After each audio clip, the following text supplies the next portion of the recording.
ब्रह्मा जी का अहंकार। सृष्टि के प्रारंभ में एक बार भगवान ब्रह्मा और भगवान विष्णु के बीच इस बात को लेकर बहस छिड़ गई कि सबसे श्रेष्ठ कौन है। ब्रह्मा जी का तर्क था कि चूंकि उन्होंने सृष्टि को बनाया है, इसलिए वे सबसे बड़े हैं। उनका अहंकार इतना बढ़ गया कि उन्होंने महादेव की दिव्यता को भी चुनौती दे दी। महादेव का अपमान। देवों की सभा बुलाई गई। वहां ब्रह्मा जी के 5 मुख थे। उनका 5वां मुख महादेव के प्रति बहुत ही अपमानजनक और कड़वे शब्द बोलने लगा। ब्रह्मा जी ने महादेव को सामान्य वैरागी समझकर उनका तिरस्कार किया। महादेव शांत रहे, लेकिन जब मर्यादा की सीमा पार हो गई तो उनके भीतर से विनाशकारी रुद्र तत्व प्रकट हुआ। काल भैरव का प्राकट्य। महादेव के अत्यंत क्रोध से उनकी भ्रिकुटी आईब्रो के बीच से एक भयंकर काले पुंज का जन्म हुआ।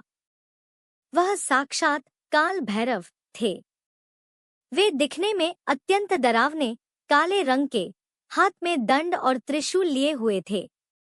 उनके साथ एक काला कुत्ता भी प्रकट हुआ जो उनका वाहन बना। ब्रह्मा जी के अहंकार का अंत।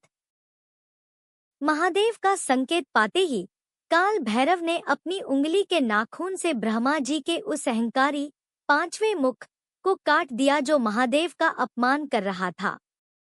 तभी से ब्रह्मा जी के केवल 4 मुख रह गए। ब्रह्महत्या का पाप।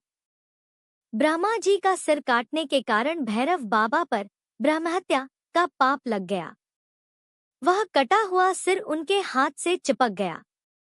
महादेव ने भैरव को आदेश दिया कि वे एक साधारण तपस्वी की तरह तीनों लोकों में भ्रमण करें और जब वे काशी पहुंचेंगे तभी उन्हें इस पाप से मुक्ति मिलेगी।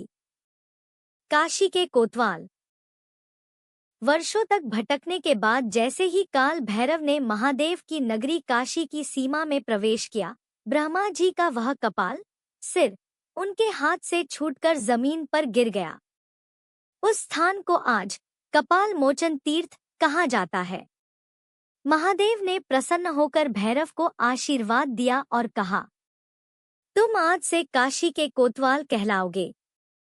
तुम्हारी अनुमति के बिना काशी में कोई प्रवेश नहीं कर पाएगा और जो तुम्हारे दर्शन नहीं करेगा उसे मेरी भक्ति का फल नहीं मिलेगा।